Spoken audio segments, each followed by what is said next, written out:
안녕하세요. 저는 40대 아줌마이고 아들 하나와 같이 살고 있습니다. 저는 재혼을 했었습니다. 이번 사연에서 그 얘기를 좀 해볼까 해요. 잘 키운 아들 하나 건사하길 바라는 게 저의 유일한 삶의 목표인데 이번에 처음으로 위기를 좀 겪었어요. 이런 곳에 사연을 쓰게 될 줄 몰랐는데 처음 쓰는 사연이 좋지 못한 내용이라 씁쓸하네요. 그래도 제 이야기가 누군가에겐 공감으로 와닿지 않을까 싶어요. 좋은 말, 좋은 글이 없더라도 비슷한 고민만 보면 알게 모르게 위로가 되잖아요. 저도 다른 사연자분들 글을 보면서 위로 많이 받았거든요. 부디 제 글도 누군가에게 위안이 될 수 있었으면 좋겠네요. 제가 30대일 때 남편이 대장암으로 일찍 세상을 떠나 일찍 외롭게 살았어요. 그래도 제게 착한 아들이 하나 있었는데 그게 저의 유일한 버팀목이었습니다. 아들은 초등학생일 때부터 제가 혼자 키웠어요. 우리 아들만으로도 제 마음 안이 가득 차는 기분이었지만 그래도 한편으로는 우리 가족이 이렇게 단출해질 줄 알았으면 차라리 애를 2명 낳을 걸 그랬나 싶은 생각도 들더라고요. 저를 위해서라기보단 아들을 위해서 말이죠. 아들에게 저마저 없었다면 어쩔 뻔했나 그런 생각도 많이 들었어요. 제가 죽으면 이 세상에서 혼자가 될 아들에게 미안해서 마음이 아팠던 적 있었거든요. 형제가 있는 게 외동보다 덜 외로울 거잖아요. 하지만 제가 그 사실을 깨달을 수 있었던 건 남편이 세상을 떴기 때문이라서 대비를 하기엔 너무 아무것도 몰랐습니다. 고로 제가 다시 시간을 돌린다고 해도 저는 아들 하나만 낳고 돈 버는 데에 시간을 치중했을 것 같네요. 아무튼 그래서 저는 더 악착같이 살았습니다. 아들이 외롭지 않게 또 부족하지 않게 키우려고 많이 신경 썼어요. 아빠가 되어줄 순 없지만 아빠의 몫까지 해주려고 최대한 노력하며 살았습니다. 그 덕분인지 우리 아들은 정말 평범하고 착실하게 지내주었어요. 저는 아들이 미래에 대단한 사람이 되길 원하지도 않았고 대단하게 많은 돈을 버는 것도 딱히 원하지 않았어요. 그저 무탈하게 잘 커주고 건강하게 지내는 것만으로 성공하는 거라고 생각했죠. 그렇게 살다가 아들이 결혼까지 하고 저만의 가정을 잘 꾸리기만 한다면 그게 저의 최종 목표나 다름없었죠. 그래서 저는 더 미친 듯이 돈을 벌었어요. 돈벌이가 되는 일이면 체면 상관없이 뛰어들어서 적금을 넣었죠. 제가 가진 게 없으니까 우리 아들이 기 안 죽으려면 그 방법밖엔 없더라고요. 아들이 먼 훗날 결혼할 때 기 죽어서 장가가면 안 되잖아요. 그거 하나만 바라보고 사니까 돈 버는 게 딱히 힘든 줄도 모르고 살 수 있었어요. 저한테는 돈 일절 안 쓰고 차곡차곡 모으는 게 일도 아니었죠. 가난한 제 형편에 그나마 다행이었던 건 아들이 큰 병을 앓은 적이 없다는 건데요. 아무래도 죽은 남편과 제가 아들을 지키려는 집념이 강했기에 하늘이 그 기도를 들어주신 게 아닌가 싶네요. 그런데 제게 뜻밖의 인연이 찾아왔는데요. 그때가 아들을 초등학교 고학년까지 키운 시기였습니다. 제가 당시 어느 동네 빵집에서 일을 했는데 거기 사장님이 저와 비슷한 또래였어요. 사장님이 제게 먼저 관심을 표현해줘서 저도 모르게 마음이 열렸고 그렇게 재혼을 하게 된 거예요. 남편도 재혼인 입장이었던지라 저희는 별다른 예식을 치르지 않았습니다. 그냥 혼인신고만 했죠. 처음엔 남편의 고백이 부담스러웠습니다. 남편도 재혼 입장이었다고 하지만 남편에겐 자식이 없었거든요. 그리고 남편은 번듯하게 운영하는 빵집이 있었으나 저는 무기계약으로 일하는 아르바이트생이라서 누가 봐도 남편이 손해보는 재혼이었습니다. 그런데도 제가 남편의 청혼에 응할 수밖에 없었던 이유는 남편이 저를 많이 사랑해줬던 것도 물론이지만 남편이 우리 아들을 자기 아들처럼 잘해줬기 때문이었어요. 제가 솔직히 친정도 없고 혼자 험한 세상과 부딪혀야 해서 많이 힘들었는데요. 그 순간마다 남편이 큰 도움이 되었습니다. 우리 아들도 아빠가 생겼다고 좋아하더라고요. 새 남편을 금세 아빠로 인정하며 잘 따르는 걸 보고서 재혼을 결심했던 거였죠. 근데 남편이 저의 모든 사정을 이해해줬다고 해서 시모까지 저의 존재를 그대로 받아들일 거란 확신이 없잖아요. 보통은 저처럼 사정이 열악한 며느리를 좋아하는 시모는 없을 겁니다. 그걸 알아서 시모와의 갈등을 단단히 마음먹고 인사를 드리러 갔었는데요. 처음 인사 갔을 때 솔직히 긴장 많이 했는데 의외로 시모 인상이 굉장히 선한 겁니다. 그래도 겉모습을 보고 사람을 판단하는 건 좀 많이 이르니까 끝까지 긴장을 풀지 않고 시모에게 최대한 예의를 갖추려고 했어요. 그런 저의 마음을 눈치챈 건지 시모가 의외로 정말 고마운 말을 해주더라고요. 나는 우리 아들이 2번 다시 장가 못 가고 혼자 쓸쓸히 살다 갈 줄 알았어. 나 죽기 전에 아들 잘 사는 거 못 보고 가나 했는데 정말 고마워. 그런 말씀 마세요. 저야말로 이이가 저랑 아들을 흔쾌히 받아줘서 고마운걸요. 앞으로 어머님께 누가 되지 않도록 잘할게요. 정말 감사합니다. 누가 되긴 무슨? 이렇게 우리 아들 걷어준 것만으로도 내가 근심 걱정이 싹 사라지는데. 그나저나 어머님 소리 듣기 참 좋다. 우리 앞으로 잘 지내보자. 우리 아들이 겉모습만 멀쩡하지 속은 순맹탕이라서 허점이 많아. 그래도 2번 이혼하는 일은 없어야 하지 않겠어? 나한테 하소연하고 이해 좀 해줘. 제가 이 일을 미워할 리가 있나요? 맹탕이라는 건 사실 착하다는 뜻이기도 하잖아요. 저야말로 허점투성이라 이이가 힘들지는 않을지 모르겠어요. 같이 노력하면서 살아야겠죠. 실제 시모는 순진한 분위기를 많이 풍겼습니다. 말을 할 때도 목소리를 잘 못 높였고 모든 게 조심스러웠으며 저를 안쓰럽게 봐주었죠. 저는 그런 시모와 하루빨리 어색함을 풀기 위해서 우리 아들과 남편보다 시모의 편의를 더 봐주기도 했습니다. 그런데 하나 마음에 걸리는 게 있었다면 바로 결혼 자금이었어요. 저한테 목돈이라고 할 만한 돈은 우리 아들 장가 갈 때 주려고 몇 년째 모으고 있던 적금뿐이었습니다. 그런 사정을 남편이 알고 있거든요. 그래서 제가 그 부분에 고민을 나누려고 조심스레 말을 꺼냈더니 남편이 저보고 돈 낼 필요 없다고 하더라고요. 자기 명의로 된 집이 이미 있는데 뭐하러 돈을 쓰냐면서 그냥 자기 집에 들어와 살면 된다고 하더라고요. 자기 명의로 된 집이 이미 있는데 뭐하러 돈을 쓰냐면서 그냥 자기 집에 들어와 살면 된다고 하더라고요. 그런 뜻으로 말한 거 아니야. 결혼은 같이 하는 건데 나도 돈을 내긴 해야지. 어떻게 당신 손해보는 재혼을 하겠어. 내가 집까지 하는 건 힘들 것 같아서 혼수 때문에 의논하려고 했던 거야. 우리 아들만 생각하기로 했잖아. 그러려고 악착같이 살아온 거 아니었어? 우리가 나중에 이 일을 하고 있을지 어떻게 될지 모르는데 우리 재혼 때문에 아들 미래에까지 피해가 되면 안 되잖아. 제 아들을 생각하는 남편의 마음은 엄마인 저마저도 감동할 정도였어요. 저보고 계속해서 아들 결혼 자금 모으라고 자기 일하는 곳에 저를 정식 직원으로 받아주기까지 했습니다. 결혼했어도 월급이랑 근로복지 혜택까지 챙겨주었죠. 그런 고마운 남편의 마음 덕분에 저는 재혼하는 데에 돈을 거의 안 들이게 되었습니다. 그렇다고 받기만 할 순 없었어요. 저는 우리 아들한테 드는 돈만큼은 제가 책임지려고 했어요.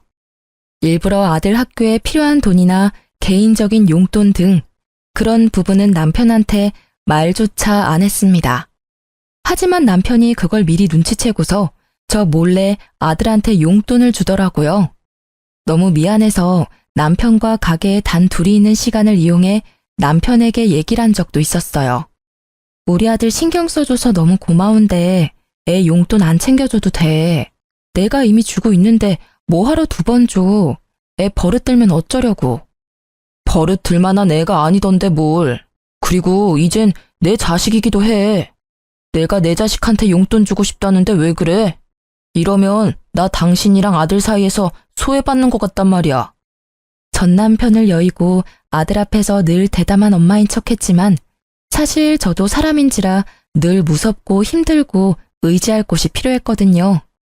지금 남편을 보면서 하늘이 저를 불쌍하게 여겨 천사를 보내줬다는 생각까지 했었어요. 재혼인데도 이런 남편을 얻었다는 것이 제게는 굉장한 축복이었습니다. 남편만이 제게 잘한 것도 아니었어요. 시모마저도 제게 많은 노력을 보여주셨어요. 시댁에 가면 시모가 제 손에 물 한 방울 안 묻히게 하려고 얼마나 노력해주는지 모릅니다. 정말 몸둘 바를 모를 정도였죠. 재혼을 하고 나니 제게도 기댈 수 있는 가족이 생겨서 그런가 어느 순간부터 마음이 꽉 찬 느낌을 받기도 했어요. 그리고 시모는 나이가 많은데도 불구하고 참 정정하셨는데요. 혼자서 경로당도 잘 놀러 가시고 시장도 잘 보고 하더라고요. 그런 시모가 멋있어 보이기도 했습니다. 아무튼 저는 우리한테 잘해주는 시모가 고마워서 시댁에 자주 찾아갔어요. 시모도 손주 생긴 걸 너무 좋아해줘서 제 아들을 자주 보고 싶다고 하더라고요. 그래서 친해질 겸 우리 아들이 학교를 마치면 저랑 남편이 퇴근할 때까지 시모와 같이 있게 했습니다. 그렇게 재혼 생활을 보낸 지 1년 정도 지났을 때였는데요. 저랑 남편의 결혼 기념일이 다가왔는데 시모랑도 같이 기념을 하고 싶더라고요. 저랑 남편과 아들이 잘 지낼 수 있었고 만날 수 있었던 건 시모의 도움도 컸기 때문이죠. 그래서 당일 시모한테 연락을 했거든요. 근데 전화를 안 받으시더라고요. 아들한테 연락을 해봤더니 시모가 화장실에 있다고 해서 굳이 2번 연락 안 하고 바로 시댁으로 향했어요. 제가 남편보다 일찍 마쳐서 장을 본 후에 혼자서 시댁을 찾아갔습니다. 그때 우리 아들이 이제 사춘기라 그런지 시모 보러 잘 안 가려고 했었거든요. 그날은 제가 따로 연락해서 시댁에 가 있으라 했기 때문에 아들 혼자 시댁에 먼저 가 있는 참이었어요. 아들이 좀 귀찮고 싫어하는 티를 냈으나 기념일이니까 어쩔 수 없이 저희 말을 따라준 거죠. 도착하고 저는 시댁의 비밀번호를 알고 있어서 알아서 누르고 들어갔습니다. 그랬더니 예상치 못하게 옷 하나 걸치지 않은 시모를 마주치고 말았어요. 시모도 놀랐겠지만 저도 너무 놀라서 순간 주저앉을 뻔했습니다. 어머 깜짝이야. 넌 왜 초인종도 안 누르고 들어오니? 죄송해요. 연락드렸는데 어머님이 안 받으시길래 바쁜 줄 알고 그냥 들어왔죠. 그런데 왜 속옷바람으로 계세요? 아, 그랬니? 나야 뭐 목욕하고 나오는 길이니까 그렇지. 시모가 처음에 저를 보자마자 굉장히 험악한 표정을 지었는데요. 한 번도 시모의 그런 모습을 본 적이 없어서 순간 잘못 본 줄 알았습니다. 제가 엄청 잘못한 기분이라 더 찔리기까지 했어요. 근데 제가 더 당황스러웠던 건 우리 아들이 거실에 떡하니 TV를 보고 있는 상황인데도 시모가 아무렇지 않게 자연인 상태로 돌아다니더라고요. 아무리 가족이라고 해도 이런 게 이해될 수 있는 상황인가요? 심지어 시모는 자기 차림새가 그 모양인 걸 부끄러워하지도 않는 것 같았습니다. 저라면 남이 있는 데서 그 상태로 밖에 나오지도 않았을 거예요. 근데 시모는 그대로 계속 서 있더라고요. 심지어 표정까지 온화해지면서 제 손에 들려있는 짐을 들어주려고 다가오는 겁니다. 어쩜 저렇게 천하태평할 수 있는지 모르겠어요. 외부인이 있으면 옷부터 입는 게 먼저 아닌가요? 저도 모르게 제 마음이 더 급해져서 시모한테 살짝 언성을 올리고 말았습니다. 어머님, 이건 제가 알아서 할 테니까 옷부터 입고 오세요. 애도 보고 있는데 뭐 하시는 거예요? 좀 있으면 남편도 올 거라고요. 제 아들 나이가 아직 어리긴 해도 이제 곧 중학교를 올라갈 날을 앞두고 있었어요. 한참 사춘기 들어갈 시기라서 시모의 이런 조심성 없는 부분이 좀 예민하게 느껴졌습니다. 아, 이거 다 늙은 몸뚱어리인데 뭐 이상할 게 있다고. 조그만 애들은 이상한 거 하나도 몰라. 네 남편도 이렇게 키웠는데 뭘. 옛날에는 이런 게 다 당연했어. 요즘 엄마들이 예민한 거야. 정말로 제가 예민한 건가요? 시모는 뭐가 잘못된 건지 몰라서 능청스럽게만 행동했는데요. 그래도 제가 계속 옷 입을 걸 권유했더니 겨우 방으로 들어가더라고요. 기분이 정말 나빴습니다. 자기 아들 그렇게 키웠다고 제 아들까지 몹쓸 걸 보여줄 필요는 없잖아요. 옷 갈아입고 나온 뒤 장난스럽게 웃으면서 제게 사과를 해왔지만 제 기분은 그래도 나아지지 않았어요. 너무 이상하리만큼 찝찝했습니다. 일단 시모가 처음에 저를 보고 굉장히 험악한 표정을 지었었는 게 머릿속에서 잊히지 않았어요. 너무 착한 시모 같지 않던 모습이라 순간 잘못 본 줄 알았습니다. 아무튼 그 이후로 시모는 아까 본 낯선 모습이 착각이었다는 걸 알려주듯이 평소처럼 상냥하게 행동했어요. 제가 장봐온 걸 먼저 정리하면서 주방을 기웃거렸죠. 시모가 잠깐 정신 팔린 사이 저는 아들한테 다가가 시모에 대한 태도를 직접적으로 물어봤어요. 할머니가 평소에도 이랬냐고 물어보니까 아들이 고개를 끄덕이는데 정말 그때 간 떨어지는 기분을 느꼈습니다. 그러면서 아들이 주방에 있는 시모 눈치 보며 말을 이었는데요. 아들이 할머니 집 가기 싫다고 했던 이유 중 하나가 이거라고 하더라고요. 시모한테 직접적으로 불편하다고 말했는데도 시모는 그 특유의 능청스러운 말솜씨로 아들의 의견을 묵살해온 듯 했습니다. 그래도 시모가 시키는 대로 시댁을 한동안 찾아왔던 것도 시모가 좋아서라기보단 시모가 맛있는 걸 해주니까 작년 반개월 정도는 민망한 거 참고 시댁을 왔다고 하더군요. 시모가 인스턴트 식품을 엄청 잘 사줬다고 하더라고요. 할머니 집에는 맛있는 거 많아. 한 번도 안 먹어본 간식까지 할머니가 사주던데? 아들이 할머니 냉장고에는 물보다 음료수가 더 많다는 소리까지 하길래 그게 무슨 소리인가 싶어서 주방에 가 냉장고를 확인했습니다.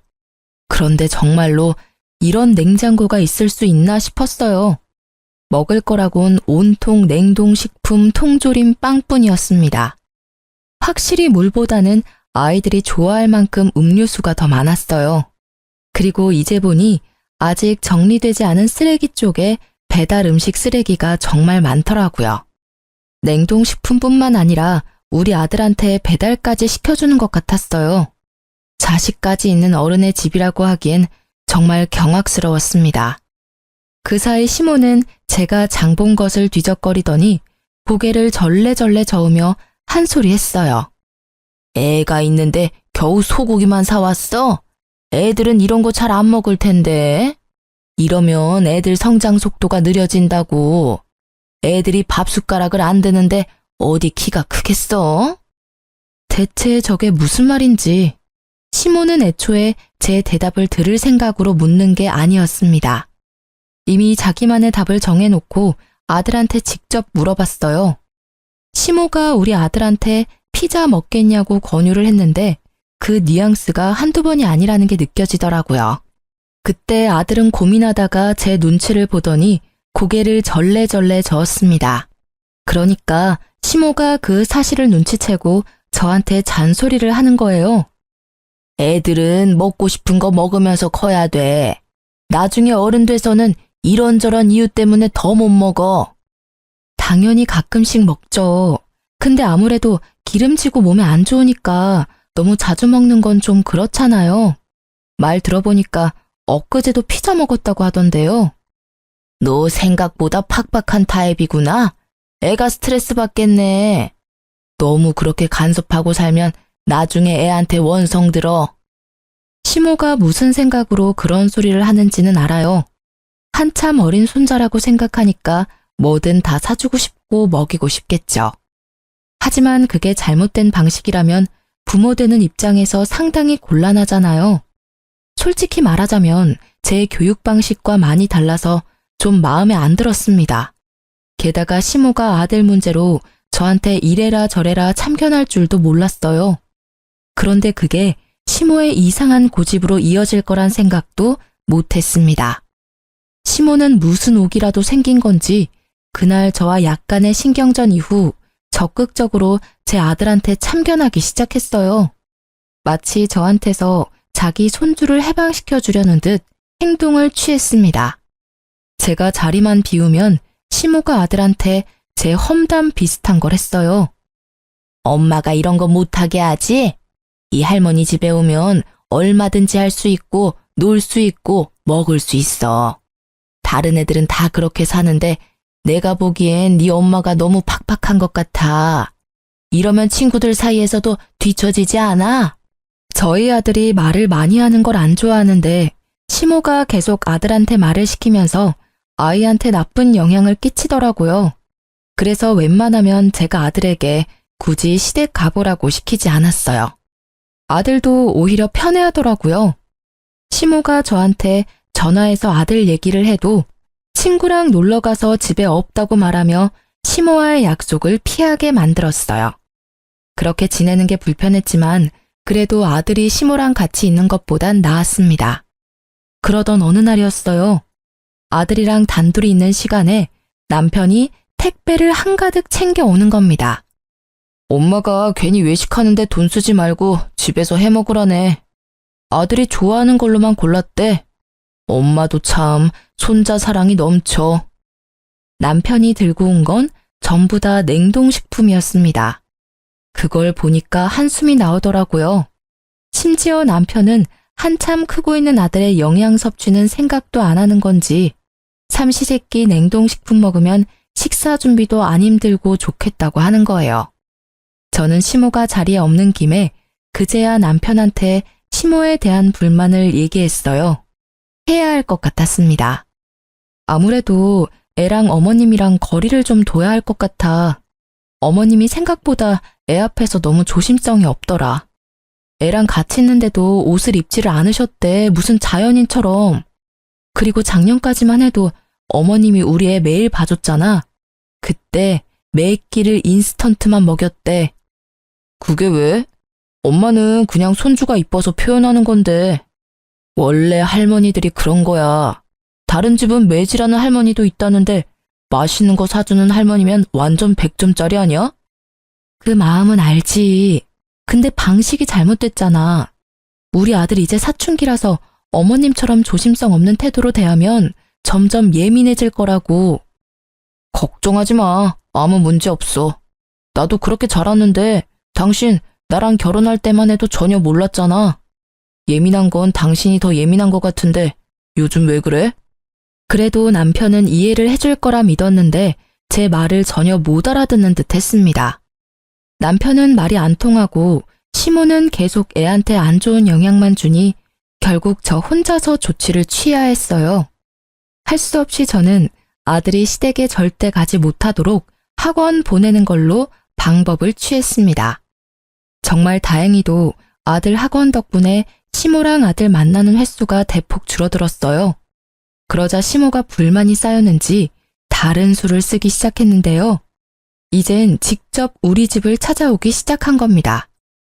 집에 너무 자주 찾아오는 것 같더니 손주 얼굴 한번 보고 간다는 핑계로 집에 눌어붙어 있는 시간이 늘어갔어요. 그렇게 오래 죽치고 앉아 있다 보면 당연히 귀가 시간이 늦어지잖아요. 그럼 자고 가기도 하셨는데 이젠 그 횟수가 많아지더라고요. 그러면서 어느 날엔 제가 불평이라도 할까봐 미리 선수치기도 했습니다. 우리 아들 집인데 내가 좀 들락거린다고 신경 쓰이는 건 아니지? 내가 원래 우리 아들 집에 자주 왔다 갔다 했었거든. 너네 신혼 1년 즐기라고 그동안 참아줬으니까 이제는 같은 가족끼리 안 그래도 되잖아. 물론 저랑 남편이 결혼 자금 아낀다고 결혼식을 안 했고 제가 모은 돈을 아들 위해 쓰라고 혼수조차 안 하긴 했습니다. 제가 남편과 부부이지만 어떻게 보면 남편 집에 얹혀 사는 게 맞아요. 하지만 그렇다고 이미 가정이 생긴 집안에 멋대로 들락날락 하는 게 말인가요? 재혼하고부터는 엄연히 저랑 남편의 집이잖아요. 대체 왜 시모가 1년 정도는 봐줬다고 생색을 내는 걸까요? 시모는 집도 따로 있으면서 자기 아들 집까지 자기 집이라 생각하는 것 같았습니다. 시모가 한마디 두마디 할 때마다 얼마나 뻔뻔하게 들렸는지 몰라요. 자기가 뭘 실수하고 있는지도 전혀 모르는 얼굴이었는데 그게 은근히 사람 속을 터지게 했습니다. 여기서 제가 불평하면 저만 이상한 사람이 되는 거였어요. 시모가 상황을 그렇게 만들어 갔으니까요. 무엇보다 시모가 제 아들 일에 참견하는 걸 넘어서 남편에게도 만만치 않게 신경 쓰기 시작했는데요. 점점 시모 위주로 돌아가기 시작하는 집안 분위기를 보면서 우리 가족이 잘못될까봐 그게 제일 무서웠습니다. 일단 남편한테는 자기 아들이니까 이래라 저래라 제 입맛에 맞도록 지시를 많이 했고요. 우리 아들한테는 자기 손주니까 나이 많은 자기가 멋대로 키우려고 이렇게 저렇게 시켰죠. 그걸 남편이 신경 안 쓰고 내버려 둔다는 것도 제 스트레스를 키우는데 한몫했습니다. 솔직히 이건 좀 아니잖아요. 그래서 저는 참다 남편을 따로 불러서 시모가 우리 집에 자주 오는 걸 불편하다고 얘기했습니다. 그러니까 남편이 뭔가 곤란하다는 듯 착잡한 표정으로 되받아쳤는데요. 엄마가 혼자 지내기 외롭다고 합가하지. 내가 그러자고 했어. 얼마 전에 부동산한테 얘기해서 엄마 집 정리 중이야. 뭐? 그걸 왜 나한테 한마디 말도 없이 마음대로 진행해? 당신도 엄마랑 지내는 거 좋아했잖아. 엄마한테 자주 찾아가길래 그럴 바엔 같이 사는 게 낫겠다고 생각했지. 그건 옛날 일이지. 지금은 어머님이 우리 애한테 이상한 영향 끼쳐서 불편하단 말이야. 어머님이랑 우리 애 안 마주치게 하려고 내가 일부러 학원까지 보냈는데 말이 이상하다. 우리 엄마가 무슨 짓을 했다고 그렇게까지 소외시켜. 그리고 여기 내 집이야. 당신도 우리 집에 얹혀 살고 있는 입장인 거 몰라? 내가 내 집 마음대로 사용하겠다는데 왜 불만을 가져? 이게 무슨 청청병력 같은 소리일까요? 시모가 합가 제안을 한 것만으로 충격인데 저에게 선택권도 없이 남편 마음대로 시모와의 합가를 준비하고 있었다는 것은 그야말로 배신이나 다름없다고 느꼈습니다. 이것도 제가 예민한 걸까요? 남편은 어차피 우리 둘 다 일하러 나가는데 아들이 혼자 집에 있으면 저녁 챙겨줄 사람 없으니까 시모가 있는 게 좋지 않냐고 하더라고요. 남편이 우리 아들을 생각하는 방향과 제가 우리 아들을 생각하는 방향이 점점 크게 달라지는 것 같아서 곤란했어요. 당신이야말로 말 서운하게 하네. 나랑 우리 아들이 얹혀 산다고 생각했던 거야? 그래, 맞는 말인데 그래도 당신은 우리를 가족으로 생각하고 함께 사는 거라고 말해줄 줄 알았어. 뭐 어찌됐든 우리 애도 이제 중학생인데 누가 간섭하는 거 스트레스 되거든? 어머님이랑 절대 못 붙여놔. 당신이 말 못하겠으면 내가 어머님한테 가서 말씀드릴게. 남편과 싸우는 한이 있더라도 절대 합가는 막아야 했어요. 그래서 시모를 정말로 찾아갈 생각이었는데요. 그럴 필요가 없었습니다. 우리 싸우는 모습을 마침 집에 들어오던 시모가 다 듣게 되었거든요. 저랑 남편은 시모를 발견하고 무척 당황했어요. 남편이 뒤늦게 시모를 챙기려고 했는데 시모가 성난 얼굴로 남편을 밀치며 들어오더니 제게 성을 냈습니다. 네가 날 아주 짐짝 취급하는구나. 무서워서 못 살겠네. 내가 어디 네 아들 잡아먹을까봐 그러는 거니? 그동안 속으로 나를 끔찍하게 욕했겠네. 늑다리 할망구가 어줍잖게 가족이라고 설쳐대서 보기 싫었겠다. 그래, 네 소원대로 내가 꺼져줄게. 시모는 그대로 삐쳐서 집을 나가버렸습니다. 남편이 이 모든 게 저 때문이라고 생각이 들었는지 화가 나서 저를 째려보다가 시모를 쫓아나갔어요. 그리고 그날 남편은 시모를 달랜다고 시댁에서 잠을 잤죠. 결국 합가 얘기는 더 꺼내지 못했습니다. 그러는 동안 시댁 정리는 멈추지 않고 계속 진행이 되었어요. 합가를 앞두고 마음이 너무 심란했습니다. 결국 같이 사는 방법밖엔 없는 것 같은데 이게 혹시 저만 스트레스인 건가 싶어서 아들의 의견이라도 묻고 싶었어요. 그날 밤 아들이 잠자리에 들기 전 아들 방에 찾아가 대화를 좀 나눴습니다. 그러다 아들 입을 통해서 알게 된 당황스러운 사실이 있었어요. 이건 제가 전혀 예상하지 못했던 일들이었습니다. 아들이 제게 말을 할까 말까 망설이다가 겨우 해준 얘기였거든요. 사실 할머니가 엄마 모은 돈을 자꾸 탐내는 것 같아. 나 할머니 싫어. 할머니가 계속 엄마 몰래 엄마 적금 통장 비밀번호도 알아오라고 해. 뭐라고? 그게 무슨 소리야? 할머니가 너한테 엄마 통장 얘기를 했었어? 왜? 할머니가 돈 필요하대? 아니, 나 결혼할 때 되면 어차피 아빠 명의로 된 재산이랑 집 내가 다 받을 텐데 엄마가 모으고 있는 결혼 자금으로 미리 보답해야 되는 거 아니냐고 하던데 아빠 재산 그냥 꿀꺽할 생각이냐면서. 그럼 나쁜 자식 되는 거라고. 저는 말씀드렸다시피 결혼할 때 남편한테 아들의 결혼 자금 모으고 있다는 소리를 한 적이 있습니다. 그 돈을 위해서 남편이 결혼 자금 따로 안 쓰도록 예식도 안 했고 오히려 월급을 챙겨줬다고 했잖아요. 근데 그게 정말 아낄 수 있도록 놔둔 게 아니라 뒤에서 몰래 뺏을 궁리를 하고 있었나 보더라고요. 저 몰래 아무것도 모르는 아이한테 시모가 그런 말을 했다는 것이 너무 충격이었어요.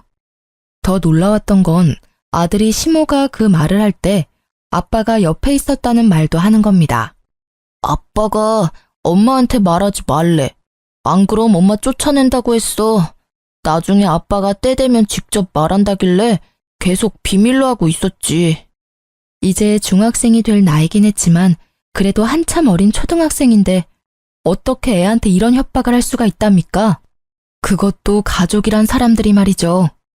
남편이 저를 생각해서 배려해줬던 모든 것들이 다 제 돈을 떼어가려는 속셈이었다는 사실이 너무 어이가 없었어요. 아들의 말을 믿지 않기엔 우리 아들이 거짓말하는 얼굴은 아니었습니다. 오히려 그동안 남편과 시모 때문에 스트레스를 많이 받았는지 울려고도 했어요. 저는 그 이후로 이 재혼 생활을 청산해야겠다고 결심을 내렸습니다. 제 아들을 위해서 그게 맞는 길이라 생각했어요. 아들이 할머니랑 아빠가 무섭다고 하는데 어떻게 좋은 가족이 될 수 있겠습니까? 이혼을 마음먹은 저는 그날부터 변호사 사무실을 몰래 알아봤어요. 왠지 합의 이혼은 남편이 안 받아줄 것 같아서 무조건 소송하려고 남편의 꼬투리를 잡을 궁리도 계속했죠. 그래서 제가 선택한 방법이 시모의 합가를 받아주는 거였습니다. 어차피 시모가 집을 팔아넘긴 거라 합가를 할 수밖에 없는 상황이었지만 그걸로 남편한테 더 이상 트집을 잡진 않았어요. 합가를 시작하고 나서 시모는 제게 여전히 삐졌는지 말을 잘 안 걸었습니다. 그럼에도 우리 아들과는 잘만 지냈는데요. 그마저도 제가 모든 걸 다 알고 가까이 지켜보니까 시모랑 남편이 추상쩍게 행동하는 게 다 보이더라고요. 우리 아들 자꾸 몰래 불러내거나 대화하려고 하는 것들까지도 들었습니다. 시모가 알아서 수상하게 움직여주니까 저로서는 좋았어요. 긴 시간을 안 들여도 되었거든요. 저는 최대한 시모랑 남편의 모든 걸 뒤졌습니다. 시모가 없는 사이 시모의 휴대폰까지 뒤졌어요. 우리 아들한테 전화한 내역이 많더라고요. 통화 내역 말고 문자는 철저하게 지운 듯 했습니다. 뭔가 캥기는 게 있었겠죠. 시모랑 아들이 통화를 많이 한 것 보면 아들 폰에도 시모의 기록이 남아있을 것 같더라고요. 그래서 저는 아들 휴대폰에 들어있는 통화 녹음 내용을 확인했어요. 하나씩 들어보니까 제 통장 비밀번호에 관한 대화가 아주 많더라고요.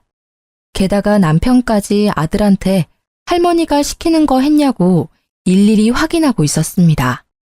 그 두 사람은 아들이 제게 말해준 사실보다 훨씬 집요하게 집착하고 있었어요. 저는 어른인데도 그 두 사람 목소리가 무섭게 다가왔는데 우리 아들은 혼자서 얼마나 괴로웠을까. 그걸 생각하니 가슴이 미어지더라고요. 무조건 반성하게 만들어주고 싶었어요. 그래서 저는 그 파일 저한테 다 옮겼습니다. 이참에 남편 휴대폰까지 몰래 뒤져보게 되었는데요. 역시나 아들과 연락한 내용들이 있었어요. 하지만 저는 거기서 아들에 관한 정보 이상으로 뜻밖의 사실을 발견하게 되었습니다. 남편이 불륜을 저지르고 있단 걸 알았어요. 채팅방에 불륜의 증거가 가득하더라고요. 자기보다 20살이나 어린 여자들에게 마치 솔로인 척 30대인 척 하면서 사기치고 연락을 주고받는 내용을 확인했습니다. 심지어 모르는 남의 사진까지 사칭해서 자기 얼굴인 척 사진을 주고받았더군요. 차마 눈 뜨고 보지 못할 사진들을 훑어보면서 화가 치밀어 올랐어요. 고작 이 정도밖에 안 되는 남자한테 푹 빠진 제가 한심하게 느껴졌습니다. 일단 저는 그걸 다 사진으로 찍었어요. 남편이 발뺌 못하도록 채팅방 내용까지 찍었죠. 정말 많은 정황들 때문에 다행히 소송이 가능해졌어요. 그제야 저는 아들과 따로 살 작은 원룸까지 찾기 시작했고 이삿짐을 하나하나 정리하기 시작했습니다. 그리 큰 짐은 안 챙겼고요. 중요한 물건이랑 아들 것만 따로 챙겼어요. 아들한테만 우리의 사정을 설명해 준 뒤에 남편이랑 시모 몰래 야반 도주를 하게 되었습니다. 식탁에 이혼 소송장과 메모지만 놓고 나왔어요. 그 사람들이랑 얼굴 보고 인사하고 싶지 않았거든요. 혹시 제가 실수하는 것일까봐 아들한테 한 번 더 물어봤습니다. 다시 이혼을 해도 되겠냐고 미안하다고 하면서 물었더니 아들이 오랜만에 제게 진심 어린 미소를 보여주더라고요. 그냥 괜찮다는 말만 하는데도 아들 표정은 그 이상으로 밝았어요. 아들에게 정말 미안했지만 그래도 아들이 좋아해주니 안심은 되더군요. 전보다 못한 집이었어도 아들이랑 둘만 있으니까 마음이 그렇게 편할 수가 없었어요. 진작에 이렇게 둘이서 살았어야 하는 건데 저의 괜한 욕심 때문에 아들까지 몹쓸 경험을 하게 만든 것 같아서 후회가 되었네요. 아무튼 그 다음날 난리가 날 걸 당연히 예상했습니다. 아침부터 시모랑 남편한테 불나게 전화가 오더라고요. 아들 학교를 알고 있는 그들로부터 완전 숨을 수는 없었기 때문에 전화는 받았어요. 당신 정신 나간 거야? 설마 집 나갔어? 한마디 말도 없이 이게 무슨 무례야. 이혼이라니 뭔 개소리냐고. 결혼이 애들 장난도 아니고 뭐 때문에 이러는지 말을 해야지. 무례가 뭔지 모르는 거야? 너랑 네 엄마가 우리 아들한테 무슨 협박을 했는지 내가 다 알고 있는데 발뺌하겠다고? 너만큼은 안 그럴 줄 알았는데 네가 제일 쓰레기야. 무슨 말도 안 되는 소리를 하고 있어. 네가 괜히 우리 엄마랑 합가하기 싫어서 조작한 거 아니야? 우리가 뭐하러 네 돈을 탐내? 사업장까지 갖고 있는 내가 뭐가 아쉬워서? 그래, 조작인지 아닌지 궁금하면 법정 참석해서 직접 듣고 확인해 보던가. 참, 총각인 척하는 것도 잘 봤어. 아마 네 애인한테도 소장이 갔을 거야. 기본적으로 소장이 갔다는 건 네가 잘못한 게 증명되었다는 소리겠지? 그 소리를 하자 순간적으로 남편이 아무 대답도 못했습니다. 무슨 표정을 하고 있을지 예측이 되어 벌써부터 고소하더군요. 그리고 남편이 당황하니까 제가 더 용기가 생기더라고요. 저를 만만하게 본 남편이 좀 더 시겁했으면 해서 그 순간을 놓치지 않고 말을 이었습니다. 나중에라도 우리 앞에 알짱거리면 네 유일한 밥줄까지 끊어버릴 거야. 소문이란 게 참 무섭잖아? 게다가 거기 동네는 어르신들 많아서 매출 끊기는 걸로 끝나지 않을걸? 돌이나 안 맞으면 다행이지. 저는 마지막까지 우리 아들 건들지 말고 나타나지 말라고 경고하고 끊었습니다. 그랬더니 남편이 겁을 먹었는지 더 이상 전화가 안 왔어요. 그런데 시모가 보통 성격이 아니더라고요. 상황 파악이 안 되는 건지 자기 아들 밥줄 끊기게 하고 싶어서 발악을 하는 겁니다. 시모가 저한테 직접 연락한 게 아니라 우리 아들 학교로 찾아간 거예요. 아들이 연락 와서 할머니가 붙잡고 안놔준다고 하는데 그 소리 듣자마자 심장이 철렁 내려앉았어요. 혹시 우리 아들을 납치라도 해갈까봐 저는 일자리를 구하다 말고 바로 아들 학교로 뛰어갔습니다. 시모가 우리 아들을 붙잡고 잡아 끄는 걸 발견했어요. 그곳으로 바로 쫓아가서 당장 시모를 밀쳤습니다. 그러자 시모가 저를 보고는 마침 잘 됐다면서 바로 저한테 달려들더라고요. 제 머리채를 잡고는 주변 사람들 다 끌어모을 작정으로 소리를 질렀습니다. 감히 우리 아들을 2번이나 이혼남으로 만들어? 네가 내 아들 불륜이라고 협박했다면서? 그걸 알고 가만히 있을 엄마가 어디 있겠니? 나도 네 아들 왕따 당하게 학교에 소문 다 낼 거야. 얘가 바람나서 도망간 년의 아들이라고. 도가 넘는 발언을 하는 시모에 저는 더 이상 듣고만 있을 수 없어서 사람들이 보든 말든 시모의 머리채를 같이 잡았습니다. 시모가 엄살이 심해서 바로 저한테서 손을 떼더라고요. 그 틈을 놓치지 않고 저는 바로 시모의 귀싸대기까지 갈겨줬어요.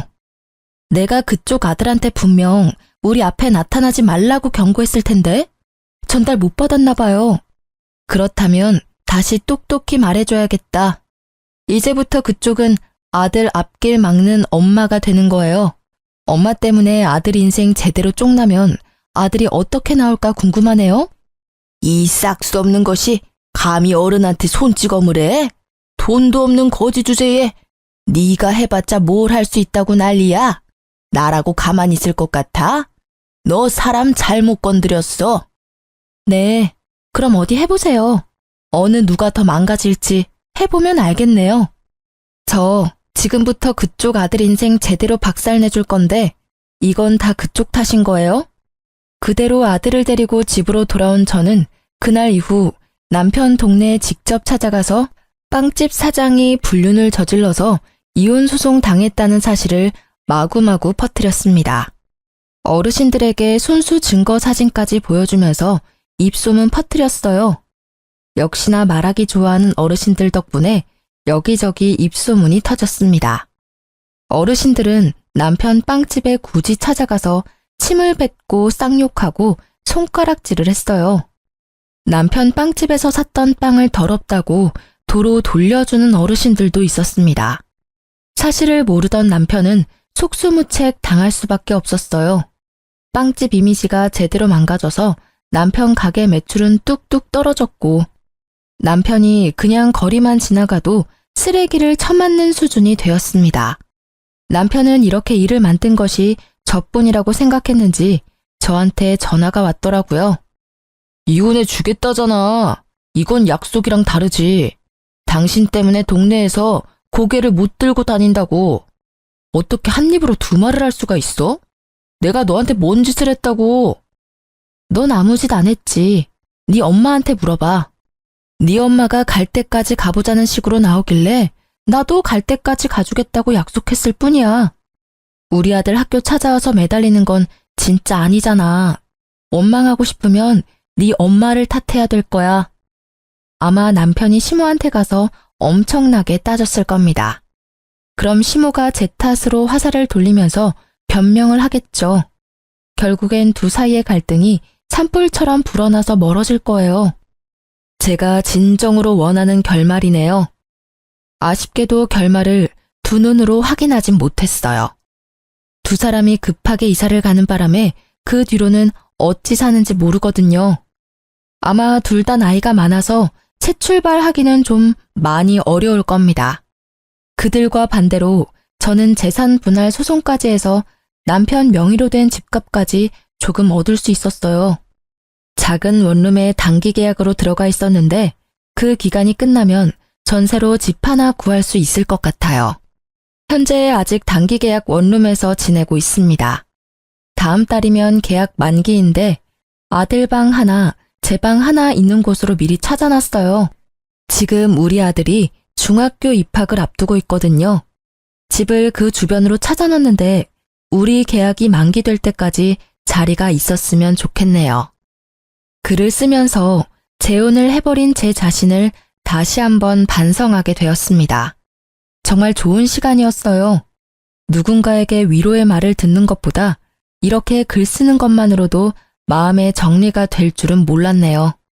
앞으로도 정리하고 싶은 일들이 생기면 종종 들려야겠어요. 여러분들도 사연에 한번 도전해보세요. 생각지도 못한 위안을 받게 될 겁니다. 답이 보일 수도 있는 거고요. 그럼 이제 글을 마무리해야겠네요.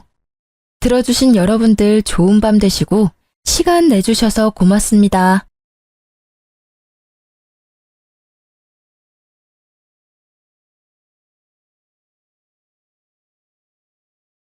안녕하세요. 서울에 살고 있는 20대 후반의 여자입니다. 집에 있기보다는 외출해서 사람도 만나고 쇼핑도 하는 걸 좋아해서 사실 이런 채널을 즐겨 듣지는 않았어요. 그런데 한창 결혼 문제로 힘들 때 이곳의 사연을 우연히 듣게 되었는데 비슷한 고민을 가진 사연자의 얘기에 빠져들어 눈물까지 흘리게 되더라고요. 그때 마음이 좀 치유가 된 느낌이랄까요? 나 같은 사람이 또 있구나. 나만 힘든 게 아니구나. 이런 생각을 하면서요. 그렇게 이곳의 사연을 꾸준히 듣게 되었답니다.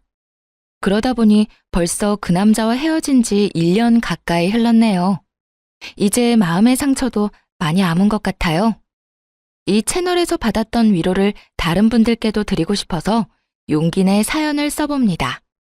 지금 생각하면 정말 현명한 선택을 했던 저의 이야기. 한번 들어주시겠어요? 그 당시 전 서울 강남의 어느 성형외과에서 원무과 직원으로 일하고 있었습니다. 상담을 진행하진 않았고 주로 접수와 결제 담당이었어요. 빌딩의 한 층을 통으로 썼기 때문에 규모가 꽤 컸거든요. 그래서 직원들이 많았고 예약하는 환자들도 많아서 매일 정신없이 일했었어요. 원무과 쪽은 처음이어서 일을 배우느라 더 정신이 없는 상태였죠. 병원은 16층짜리 빌딩에 있었는데 다른 회사나 로펌도 있었어요. 아침에 엘리베이터를 기다리는데 어느 날부터인가 어떤 남자가 눈에 띄더라고요. 항상 세련된 양복 차림에 참 훈훈한 남자였어요. 몸매가 호리호리하고 얼굴도 여자들이 좋아할 정도로 잘생겼고요. 하루는 병원 사람들이랑 점심을 먹고 들어오는데 또 그 남자와 마주친 거예요. 그러자 다른 직원들이 쑥덕대기 시작하더군요. 저 남자 진짜 훈남이다. 보면 가슴이 떨린다니까. 저번에 누가 봤는데 로펌으로 들어가더래. 혹시 변호사 아니야? 저 얼굴에 변호사면 대박이다. 뭐 그냥 그런가 보다 싶었죠. 그때는 병원 일 끝나면 퇴근해서 친구들이랑 놀기 바빴고 격일마다 운동도 열심히 해서 인생이 너무 재밌는 시절이었거든요. 그래서 남자에게는 별로 관심이 없었죠. 또 전혀 상관없는 사람이기도 했으니까요. 그런데 이상하게 자꾸 그 남자랑 눈이 마주치는 거예요. 나중에 안 거지만 그 남자가 제 쪽을 계속 쳐다봐서 그런 거였어요. 그로부터 한 달 정도 지났을까요? 퇴근하는데 비가 막 내리더라고요. 그래서 택시를 잡으려고 하는데 갑자기 누가 옆으로 쓱 다가오더군요. 놀라서 옆으로 얼른 피하고 보니 우산을 든 그 남자였어요. 혹시 버스 타시면 같이 정류장까지 가실래요? 전 버스 타러 가거든요. 네? 아니요. 전 여기서 그냥 택시 타려고요. 지금 막히는 시간이라 택시 타면 요금 엄청 나올 텐데. 어디까지 가시는데요? 집이 그렇게 멀지 않아서 괜찮아요. 배려해 주셔서 감사합니다. 마침 택시가 와서 얼른 잡아 탔어요. 힐끗 뒤를 보니 남겨진 남자가 택시를 멀거니 보고 있더라고요. 그런데 그 이후로 저를 만나면 먼저 인사를 건네기 시작하는 거예요. 다른 직원들이 그 모습을 보고 난리가 났죠. 남자는 혼자 점점 친한 척을 하더니만 같이 저녁을 먹자더군요. 사실 그렇게 싫지는 않아서 함께 식사까지 하게 되었어요. 전 12층 로펌에서 일해요. 변호사 5년 차고요. 다른 거 하다가 다시 로스쿨 들어가서 공부하고 지금까지 일만 했어요. 그래서 그런가 여자친구 없이 지낸 지 엄청 오래됐네요. 아, 네. 근데 왜 그런 말을 하세요? 혹시 저한테 관심 있어요? 네. 몇 달 전부터 언제 말을 걸어야 하나 타이밍 보고 있었는데 몰랐어요. 이런 말 부끄럽지만 완전 제 스타일이거든요. 잘생긴 남자가 호감이 있다는데 싫은 여자는 없을 거예요. 하지만 처음에는 많이 망설였어요. 제가 좀 화려하게 생긴 스타일이라서 특히 남자들이 오해를 많이 하거든요. 남자친구가 많을 것 같다는 둥, 매일 나가 놀 것 같다는 둥. 그래서 그런지 어릴 때부터 사람을 사귈 때 경계를 많이 했어요. 그래도 남자친구가 조심스럽게 다가와준 덕분에 결국 마음의 문을 열고 사귀게 되었답니다. 사실 오래 사귈 거라고 생각은 안 했는데 진중하고 배려심 깊은 사람이더라고요. 늘 따뜻하게 대해주는 모습에 반해 그렇게 1년을 만나게 되었어요. 중간에 병원 일을 관두고 싶었던 순간도 많았는데 남자친구를 매일 볼 수 있는 직장이어서 그나마 참고 다니기도 했고요. 아직 어렸기 때문에 결혼은 전혀 생각하지도 않았는데 30대인 남자친구는 결혼 이야기를 자주 꺼내더라고요. 둘이 함께하는 미래에 대해서 자연스럽게 말하기도 하고요. 그래서 이렇게 사귀다가 이 남자랑 결혼하게 되는 건가 싶었죠. 근데 자기는 왜 매일같이 결혼 얘기를 해? 정작 나한테 프로포즈는 안 하면서.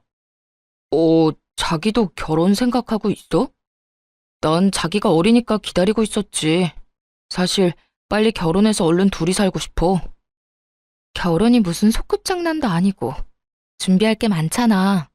부모님도 배워야 하고 서로 재산도 좀 맞춰보고 예산도 세워야 하고. 우리 예슬이 모은 돈 좀 있나 봐. 난 내가 다 해야 하나 걱정하고 있었는데 아무래도 자기 월급이 그렇게 많진 않을 거 아니야. 자기가 변호사긴 하지만 그렇게 많이는 못 벌지. 요즘 변호사들이 워낙 많으니까. 사실 그렇지. 예전처럼 많이 벌지는 못해. 그래도 너 하나는 내가 책임질 수 있어. 그렇게 말하는 남자친구를 보니 귀엽기도 하고 애틋하기도 하더라고요. 그래서 저도 자연스럽게 결혼에 대해 긍정적으로 생각하게 됐어요. 그 사이 남자친구한테 로맨틱한 프로포즈를 받아 승낙도 했고요.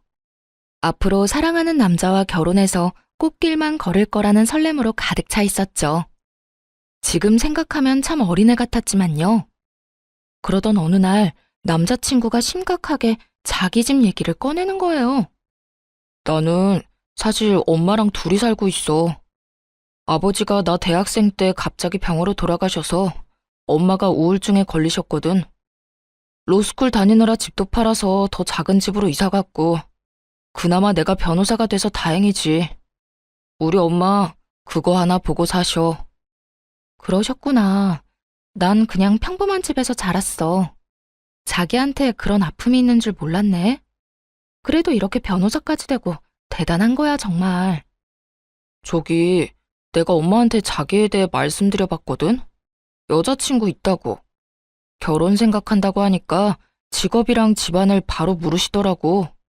그래서 아직 자세히 말씀은 못 드렸는데 자기 직업이 전문직은 아니니까 우리 엄마가 반대하실 수도 있을 거야.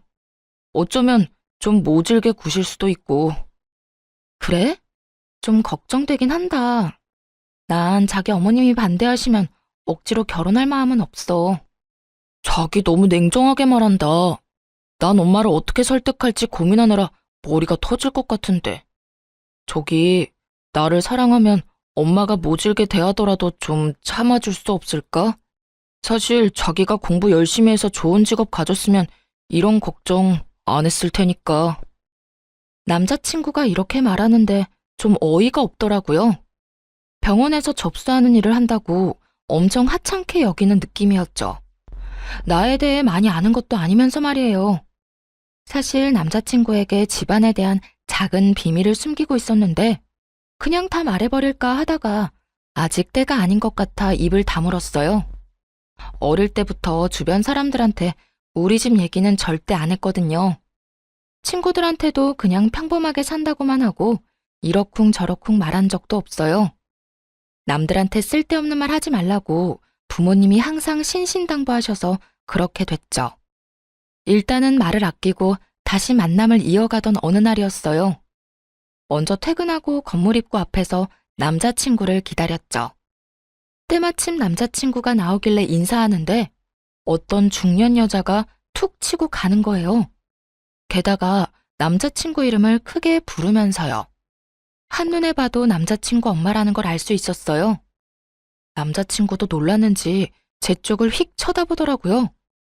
엄마, 여기까지 웬일이에요? 언제 끝날 줄 알고요. 전화를 미리 하시죠. 우리 변호사님 이렇게 퇴근한 거 보는 게 엄마 행복이야. 아휴, 멀리서 오는 거 보는데 너무 멋있더라. 무슨 아침 드라마 보는 줄 알았잖아.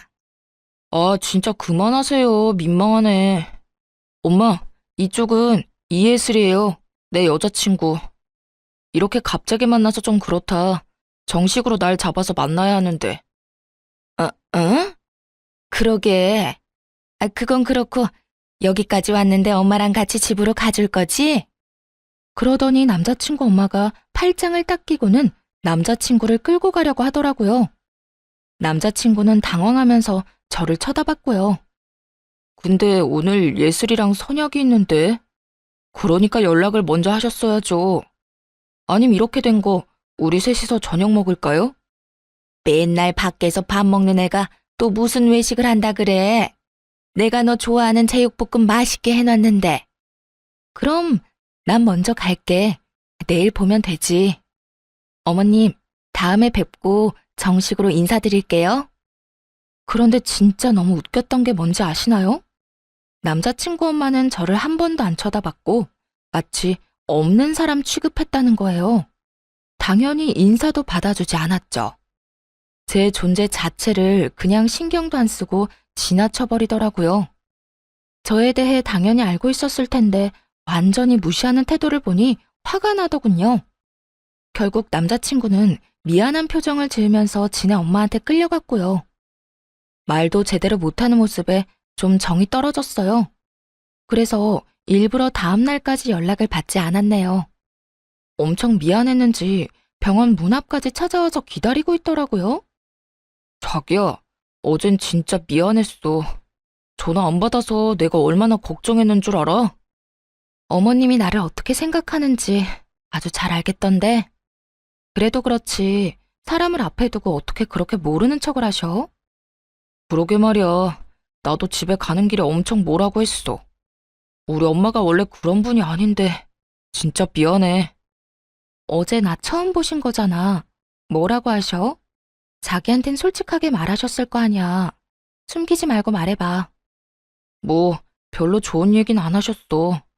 그냥 모르는 척하고 넘겨줘. 내가 우리 엄마는 잘 설득할게. 아, 말해보라고. 나도 알아야 앞으로 어떻게 할지 생각해볼 거 아니야. 생긴 게 날라리 같고 치마도 너무 짧다고. 그렇게 어린 것 같지도 않은데 정숙하지 않다고 하시네. 어젠 좀 치마가 짧긴 했지. 난 그런 거 좋아하지만. 날라리라니. 진짜 어이가 없더라고요. 어차피 곧 우리 집에도 인사를 가야 하니까 이번 기회에 다 털어놓기로 했어요. 우리 집에 인사 오기 전에 미리 말할 게 있어. 무슨 말인데? 혹시 무슨 달동네 산다는 말 아니지? 자기 경제 사정 안 좋다는 건 나도 짐작했어. 괜찮아. 아니? 그건 아니야. 우리 집 가면 놀랄까봐 미리 말해주는 거야. 사실 내가 지금 일하는 병원 원장이 우리 오빠야. 우리 오빠가 성형외과 전문이거든. 진짜야? 아, 그래서 거기서 일하는 거구나. 그럼 자기가 해외에서 학교 나왔다고 한 것도 진짜겠네. 사실 안 믿었거든. 응. 나 미국에서 대학 다니다가 사정이 있어서 다시 한국으로 돌아온 거야. 우리 집 못 살지 않아. 자기랑 결혼하려는 이유 중 하나가 뭔지 알아? 자기가 내 배경 안 보고 나 그대로를 사랑해줘서야. 암튼 일단 가보면 알겠지. 너무 걱정하지 마. 자기가 그렇게 말하니까 얼떨떨하면서도 좀 무섭네. 나 마음에 안 들어 하실까봐 걱정된다. 네, 맞아요. 사실 아버지께서 부동산으로 재산을 많이 불리셔서 부유하게 자랐답니다. 서울의 빌딩 포함해서 건물이 3채 정도 있는 걸로 알고 아버지는 임대업 전문으로 투자회사를 하고 계시고요. 다행히 오빠가 의사가 되어준 덕분에 저는 자유롭게 자랐어요. 그런데 디자인을 전공해 뉴욕으로 대학을 갔다가 교통사고로 다리를 다쳤거든요.